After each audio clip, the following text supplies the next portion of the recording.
Yo, what's up YouTube fam? Pat here, back with another how to play Epic 7 video, and we're going to be covering the other slime collab character in this one, and that is the Dragonoid Destroyer herself, Milim Nava. As with all of these how to play videos, I'm going to try to go super in depth and cover almost everything you could possibly want to know about the character, including her stats, her skills, some possible endgame equipment builds for you all to try out, and some pointers for how to use her in World Arena.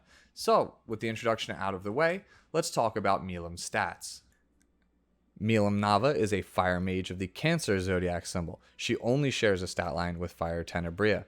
Taking a look at her stats, she has 1,359 attack, 4,895 health, 110 speed, 652 defense, 23% critical hit chance, 150% critical hit damage, 5% dual attack chance, and no effectiveness or effect resistance. There's probably a very good reason why only one other 5-star mage has this stat line, and that's because it is well above average in almost every single stat line. It's probably the best mage stat line in the entire game. Very high attack, very high health for mage, good speed, good defense, good critical hit chance. As a bit of fun trivia before moving on to the skills section, Milim is voiced by Rina Hidaka, who you can hear in roles such as Philo from the Rising of the Shield hero, as well as Ophelia from Vivi Fluorite Eye's song. Milim's S1 is Dragon Dive. She acquires 1 focus upon using it, and it has a 1.1x attack multiplier. 20% of the damage that this move deals is also returned to Milim as health. Basically, it has built-in lifesteal set. In addition to that, it increases her attack by 1 turn after dealing the damage. This is a very good S1, not only because it's a decent multiplier, but the sustain is a welcome addition on a character that normally does not have a lot of health, and that 1 turn attack buff you get at the end of this attack is actually massive, and we'll talk about why that is in the Soulburn section later on in this skill section. It also, by the way, has this really sick animation. I don't think there is a single S1 in this game that has as satisfying of an animation as this one does, at least in my opinion. Just that dunk is just so cool.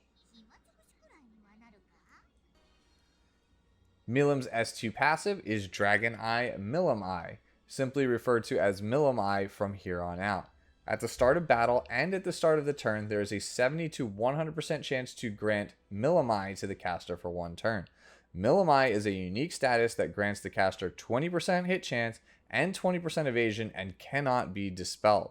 At the start of the turn, if the caster has Milim Eye, they will dispel stealth from all enemy units on their enemy team, ignoring effect resistance.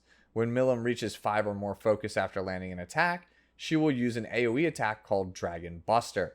Dragon Buster has a 0.75x attack multiplier, and it gets an additional 0.05x attack multiplier for each focus consumed. Basically, it's a 1x attack multiplier on an AoE skill, which at this point is basically standard. On top of that, this AoE move will also remove 10 souls from the enemy team upon activation. There is a lot going on in this passive, but I think the most obvious thing about it is that it is a perfect answer to Guiding Light, an artifact that has been very dominant for a long time now. Characters such as Landy, Kisei, Operator Cigarette, and several other characters are generally trying to abuse the stealth from Guiding Light to get their wins. Milim Eye is awesome because it shuts all that nonsense off and makes her an incredibly powerful pick, in my opinion, for that reason alone, independent of everything else that we talk about in this character's kit. The status itself, Milim Eye, has hit chance on it, which is a welcome addition in a meta that seems to heavily favor one evasion unit in particular. And on top of that, it gives evasion as well, which is great for a mage like Milim that does not have a high health total. Remember, we always talk about characters needing some innate survivability to be playable in PvP, and this is one of 2 layers that Milim has in her kit, which is really awesome. On top of having such a good passive, you also get the bonus of an AoE attack like Dragon Buster, which I will show you now when we get to 5 focus.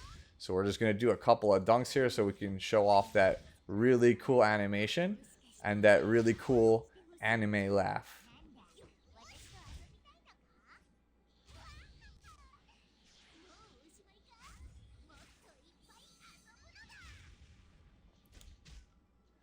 If I had any complaint about Milim Eye, or I should say Dragon Buster, it's that when you Molagora this move, you don't get extra damage on Dragon Buster. It's super cool to look at. I just really wish it did a bit more damage overall when you Molagored it, but, you know, beggars can't be choosers. The last skill to talk about is Milim's S3, Dragon Fear, which you acquire 3 souls upon use as well as 2 focus. It has a 4 to 5 turn cooldown depending on Molagora. It has a 1.7x attack multiplier and inflicts extinction on a target if the move kills it before granting Milim a 3-turn dodge buff. Additionally, this move will ignore damage sharing effects such as Aureus if the enemy is not a boss or elite monster. This is a very cool move in terms of appearance, at least in my opinion. I know a lot of people are really underwhelmed by that animation, but I think it's pretty cool. The extinction is a welcome bonus because revives are basically in the meta right now. So any extra extinction units is pretty good because for right now, there's not a whole lot of them that are meta relevant. So I'm definitely thankful for that. The 3-turn dodge buff, in addition to the Milim Eye 20% dodge chance, though, is really good. That basically gives her Rylet passive, but it's on a 3-turn cooldown here instead of 1 at the end of every turn. So it's not quite as good in the long run because you will go 1 turn without the evasion, but it is still a welcome survivability buff overall. It's really, really good. If I had one complaint about Dragon Fear is that I don't really feel that the 1.7x attack multiplier is actually correct. For some reason, this move feels like it does significantly less damage than the 1.7x attack multiplier suggests. Maybe I'm just used to Spectre and her 1.8x attack multiplier plus additional damage. I don't really know, but overall though, Dragon Fear seems like a very solid S3. It's just not as insane as I originally thought that it would be when I first took a look at this character's actual skills. Milim's Soulburn is an extra turn for 20 souls on her S1 Dragon Dive. This is a really powerful Soulburn, and I feel like it's where Milim gets most of her power. She honestly feels a little bit like a fighting game character. She's very combo oriented, and I feel like using this Soulburn effectively is the key to making her good. You're going to want to sequence her Soulburn in such a way that it will put the opponent at a major disadvantage. You can Soulburn at the start of a fight to get an attack buff, and then use that attack buff to kill a character with Dragon Fear, taking them out of the fight permanently. Alternatively, you can weaken several enemies by spamming the Soulburn to set up a attack buffed Dragon Buster attack that will kill the entire enemy team. She feels very akin to Spectre Tenebria in that regard. A lot of her power in the later stages of fights come down to spamming her Soulburns to pick off key parts of the enemy team. It's for that reason I feel like Tehagel's Ancient Book is going to be a must play on her, or at least one that you're strongly considering in most builds, simply because of how strong her Soulburn actually is. When it comes to Molagora Priority, consider maxing Milim Eye first, because I truly think the main reason to pick this character is for the ability to shut down stealth. So you want to guarantee that you have a 100% chance to activate that. Nothing would feel worse than choosing a pocket pick Milim versus a Guiding Light Landy and not having the ability to proc on the first turn. You basically lose all of the value for picking the character, so I do think that this is the most important one to max for most players. After that, you should consider maxing Dragon Fear first, not only for the cooldown, but you really, really want that extra damage. Again, this move feels like it doesn't do anywhere near as much damage as the multiplier suggests. It would not surprise me if for some reason this move was actually bugged. So yeah, make sure you get Dragon Fear maxed out second. I probably wouldn't even take this character into battle until you have Milim Eye and Dragon Fear maxed. After that, you want to max the S1 Soulburn Dragon Dive, because obviously you're going to be spamming this with the Soulburn quite a lot. I really think, more so than most other damagers, this character needs to be plus 15, no exceptions. Milim is a strong pocket pick character that checks some very popular characters in the current format. While I do think that Rimuru is the more useful collab hero, I still think that Demon Lord Milim is a must pick up unit for every single person that plays this game. She is the best answer to some of the game's most obnoxious heroes to play against, and that to me makes it 1000% worth it. Those pesky Landy Guild War defenses that you're probably tired of playing against in Guild War, yeah, those are a thing in the past as long as you have this girl. If you're tired of losing to something like first picked Rimuru in RTA, your Bestie Milim can absolutely take care of him before he becomes a problem, assuming she doesn't get banned. She feels very akin, honestly, to heroes like Spectre Tenebria or Luna in the current metagame. There are certain compositions that will prevent Milim from being an every game hero, but given the right circumstances, I think she really shines and can easily pick up the W for your team just due to how explosive her turns can be, how explosive her gameplay actually is. In the limited time that we've had with her, I've noticed that two distinct builds of Milim are being used by a lot of players. The first one that we'll talk about seeks to destroy one unit right out the gate to secure an advantage, while the second build is one that is trying to play a more balanced, longer game and leverage the S2 Dragon Buster. If you want to be playing Milim aggressively, you're going to want to be playing her as a speedy DPS on a speed and penetration set.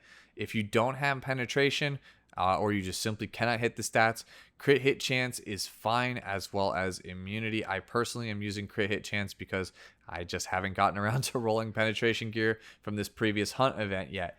When we take a look at the desired stats, we want 3,800 attack or higher, 1,200 defense if we can muster it, 9.5k HP or better, 230 speed or better. I've seen 240 or 250 speed Milims. Again, you don't have to go that fast, but if your gear allows it, if you have really good gear, you can go for it as long as you just don't sacrifice the attack and crit damage. 100% critical hit chance because we're trying to win the game or at least get a massive amount of advantage on the first turn. So we really don't want to flub this. We really want to make sure that we're landing that critical hit. Even something like that 1% can actually cost you a match in this scenario on a build like this. So you really want to try and get as high as possible. Yes, I know I only have like 97% right now. I'm working on it. 280% critical hit damage or better would be the target. If you can't hit that, then obviously you can go lower. You can go something like 260, 270, but ideally the stats that are on your screen are the ones that we want. They might be a little bit on the high end, but yeah, that's what we're looking for, these numbers. Taking a look at the right side, we're on a crit damage necklace, attack percentage ring, and speed boots. For the artifact, we're using Tehegel's Ancient Book because obviously it has amazing turn 1 kill potential. And it is a 4-star, so almost everyone should have access to this artifact.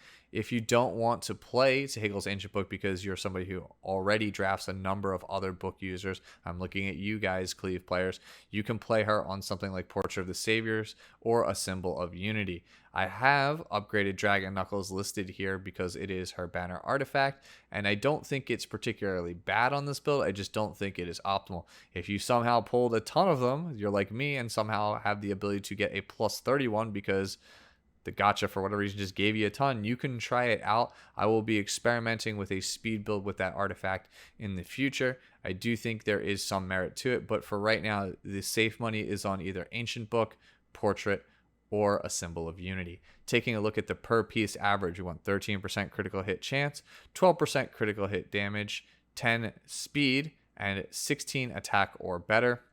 Obviously, if you can exceed these, try to pick up the missing health and defense in the other slots. The other build that I see being floated around online and on streams is a counter set DPS build for Milim. Obviously, we're going to be on counter penetration for this one, but if you do not have penetration set, I would highly recommend immunity first and foremost, and if for some reason you don't have that, crit chance is still a-okay. The reason for this build, how it operates, is it is essentially trying to counter using either the counter set itself or the upgraded Dragon Knuckles to spam the S1 to build focus and try to fire off more Dragon Busters than you would on the speed build. Obviously, you still have access to the Soulburn from Tehegel's Ancient Book, any other mages on your team, or just naturally throughout the course of a fight. Again, this is a counter build, so it's meant to go a little bit longer. This is largely for players that want to leverage the Dragon Buster. Looking at the desired stats, you want 3,600 attack or better, 1,350 defense or better. I have seen on counter build as high as 1,550. It really depends on your build and the gear, as always. 10,000 or better health, 200 speed roughly. Again, it is counter set, so you can go a little bit lower if you're still just trying to hit the damage numbers and the bulk numbers. I could see you going as low as like 180, 185 on this. And as always, you can go higher than this if your gear permits it. 100% critical hit chance is the goal, but this one I think is a little bit more lax than the speed build. If you can only get like 95, that's probably fine as well. 250 or better critical hit damage. Taking a look at the right side, we are on a crit damage necklace, attack percentage ring, and speed boots. So nothing really has changed here from the other build. You're just trying to get more bulk on the individual pieces. For the artifact, I still have Tehagel's Ancient Book because it is a 4-star and everyone has access to it. I seem to see this split amongst people that I've seen use counter set. Some use the upgraded Dragon Knuckles for the extra counter chance to try to get off more Dragon Busters. And I have also still seen the other half on Tehagel's Ancient Book for the same ability to burst like you can with the speed build. It's just you're not going to be taking turn 1. You're going to be like turn 4, turn 5. So you have that flexibility, I think, with Book where you can kind of play the middle ground. You can play the longer counter-oriented game and still get the burst. It's just not going to be every single game. Taking a look at the per piece average, we still need 13% critical hit chance or better on each piece. 13% attack is a little bit lower. Speed is very similar at 9. And then the last slot, you really want to try to get that defense or that crit damage up there. And then obviously don't forget health. If you overshoot these stats, you want to try to get some health in there somewhere. Milim really wants characters that can help her generate focus quickly on her team.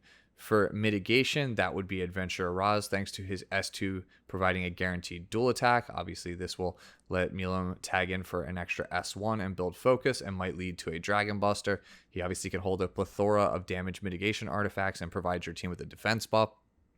CR pushers like Amelia are obviously great at not only keeping Milim topped off and sustained throughout a fight, but you can keep CR pushing her to the front of the line and allow her to take extra turns, which will again build that focus gauge even faster. And obviously she's very, very good with other mages that can hold Tehagel's Ancient Book, and there are quite a number of them out there. You can choose a character like Spectre Tenebria as another character that can carry the game alongside your Milim, or you can choose something like, say, Basar, because he can use his S3 to basically push through the enemy's defenses, get those shields and defense buffs down, and set your Milim up for a potential Dragon Buster and team wipe.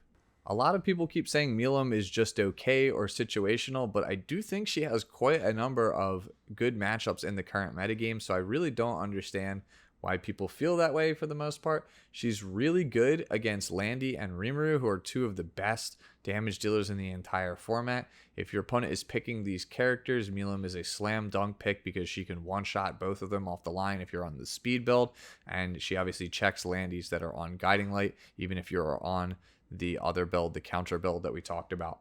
She's also really good against a number of the utility characters. A lot of people like to play Politis and Celine in this meta to try to stop you from using a character like Amelia or Maid Chloe. Well, Milim is faster than both of those characters and can most likely kill both of them in one combo. So if your opponent is choosing Politis, you can use Milim in the same fashion that you use Blue Kisei and just essentially dunk her and take her out of the fight permanently thanks to the extinction from Dragon Fear. And the same obviously applies to Celine.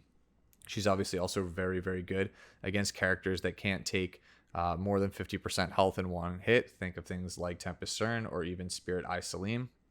You can again just combo them and kill them immediately at the start of the fight, especially since Milim Eye makes it so that they cannot go stealth in the case of Tempest Cern. And then she has the color advantage and she has the hit chance advantage, so she is a decent answer to Violet, although she is not a true hard counter. She has a slightly favorable matchup, so if you were desperate for a character that can handle Violet, she is yet another one for you to add to the pile. Even though Milim has a number of good matchups, she also has her fair share of bad matchups as well. The worst matchup, in my opinion, for Milim is actually Bellion, because you cannot gather souls, which means you cannot use your Soulburn combo to kill characters quickly or to set up Dragon Busters very quickly. If you're trying to play Milim, I highly recommend either pre-banning or post-banning Bellion. It's just really not a good time for you. And if she manages to strip your dodge buff, your Milim is probably a sitting duck. She's incredibly vulnerable. So I really just would not bring her into that character. She's also not super great against Spectre Tenebria. Even though Spectre does have a form of stealth, it is not affected by Milim Eye, which means that you have no way to interact with the Spectre at all outside of Dragon Buster, which you're only going to get 1 to 2 off per match. So yeah, you basically have to go through the entire team just like every other damage dealer to get to Spectre. So by then you're most likely going to be dead because Milim does have some survivability, but it's not exactly the greatest amount of survivability. And then finally, she is a red damage dealer, so a lot of the meta blue DPSs are not going to be super great against her as well. Kisei and Luna are usually going to be as fast or faster than Milim most of the time and can outright one-shot her, so she'll have no game impact there. And the slower blue damage dealers such as Rem and Seaside Bologna can just grind you out. They will most likely just outlast you, and you really have no way to interact with them or do big damage to them. So again, just really bad matchup overall there. Okay, and that is gonna do it for the how to play Milim video. If I missed anything, as always, let me know down in the comments below. This is a new character, so there's a lot of things still that might be, not covered in this video. I tried to do the best that I could, considering how new this character is in the grand scheme of things. If you're looking for more how to play Epic 7 videos like this one, there should be a playlist on your screen now for you to check out. As always, enjoy the rest of your day, the rest of your week, and I will see you all in the next video. Bye-bye now.